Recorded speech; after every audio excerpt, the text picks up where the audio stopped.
irigasi telinga dan tes telinga kita ini gampang ya, sesuai dengan dosisnya. Nanti kita hanya menetes ke dalam lubang liang telinga. Ya, posisi pasien kalau bisa duduk kita nyuruh pasien posisikan dengan terdekat ya. Kalau dia ada posisi juga pasti biar pasien jadi menarik.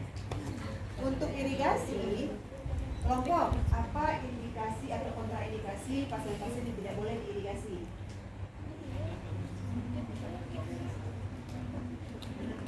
Jadinya seperti apa? Apa tugas kelompok praktikum ini termasuk ya, ya? Juga masuk ya. Tugas kelompok ini semuanya termasuk ibu ya. Apa? Infeksi telinga. Telinga pecah, oke.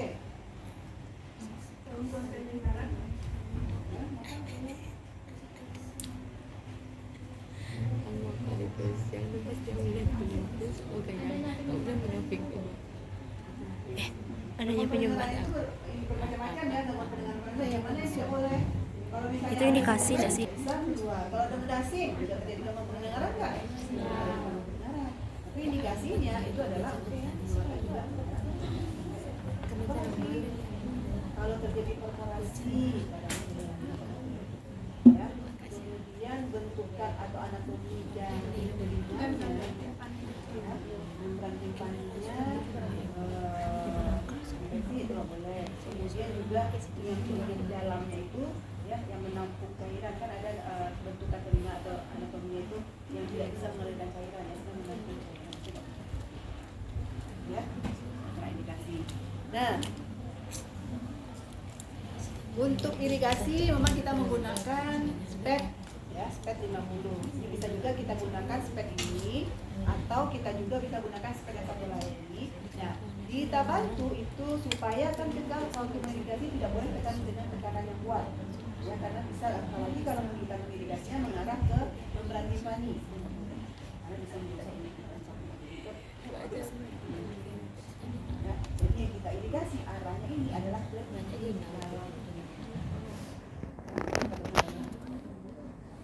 supaya kita masuknya itu tepat. Jadi ini gunakan yang kalau ini kan sebenarnya untuk EGT. Iya. EGT. Sedangkan satu lagi itu ada satu lagi ya. Spek. Ada. Spek yang di bagian kaki. Yang kecil. Nah, kemudian kita bantu dengan apa namanya, avokat. Avokat itu terus itu yang masuk ke dalam titik tekanannya tidak keras, tapi cairannya masuk pas ke lokasi yang kita tuju. Ya. Ada yang bukan tuh, kalau ini kan nggak bisa masuk ke objek, nggak bisa masuk karena terlalu besar. Oke, pas satu ini kita sambungkan dengan pada avokat itu dia masuk. Oke, jadi yang pertama kita menggunakan handscoon ya, kita sudah menggunakan handscoon ya. Sebelum kita melakukan irigasi, kita periksa dulu kondisi telinga. Kita buat dulu di dalam liang telinganya bagaimana ya. Kita buka, lihat, kemudian periksa. Jadi kita bisa menggunakan lampu kepala, kita juga bisa menggunakan untuk melihat liang telinganya. Pen light kan ada. Pen light juga bisa. Melihat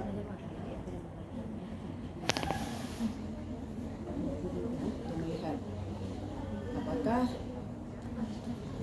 kondisi di dalam liang telinga di mana serumen itu berada ya. Atau menggunakan tadi cara megangnya kayak kita memegang pena. Kita bisa lihat. Kalau ini kan baterainya nggak ada, tunjukkan. Nah, selesai. Ya kita anggap ibu pakai handscoon ya. Handscoon ya. Mana cairan tadi? Ada cairannya. Benar, taruh ini di sini. Nah, kalau seperti siapa tadi namanya? Hasni tadi apa yang salahnya? Ketika dia irigasi, kan cairan itu keluar, kan nggak di dalam nggak ditampung. Kita yang keluar, cairannya akan keluar beserta dengan serumen yang akan kita keluarkan, ya. Nah, karena Ami tadi tidak meletakkan lembekkan di sini, nah kemana larinya cairan? Menetes di sini, basah ke pakaian pasien, ya. Jadi sebelum itu kita taruh dulu lembeknya di sini, ya. Minta tolong pasien untuk memegangnya, ya. Nah kemudian baru kita, nggak bisa kita lepas kita begini, nah irigasi, nggak bisa. Ya, jadi tangan kita ini membantu untuk membuka. Ini baru ini kita ke dinding dalam telinga.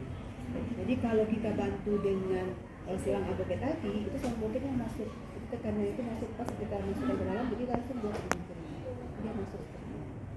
Ya kalau ini kan masih dia berada di luar. Ya, tapi kalau mau menggunakan ini juga boleh. Berarti agak arahkan ke sini, ya, arahkan sedikit ke sini, nah pelan-pelan. Masa ya ada angin ya? Enggak. Ya. Dia akan mengalir, pas kita masukkan itu akan mengalir cairannya.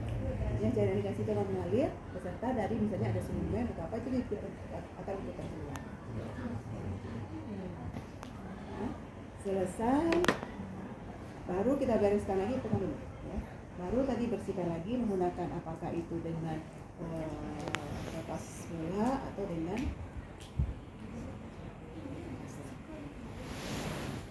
ya, baru kita bereskan lagi. Selesai kita periksa lagi, ya, kita periksa lagi kondisi telinganya. Masih adakah? Kalau sudah bersih, ya, kalau masih ada kita lakukan lagi identifikasi sampai baru kita selesai. Jadi harus tetap kita buat pemeriksaan setelah kita melakukan identifikasi. Oke?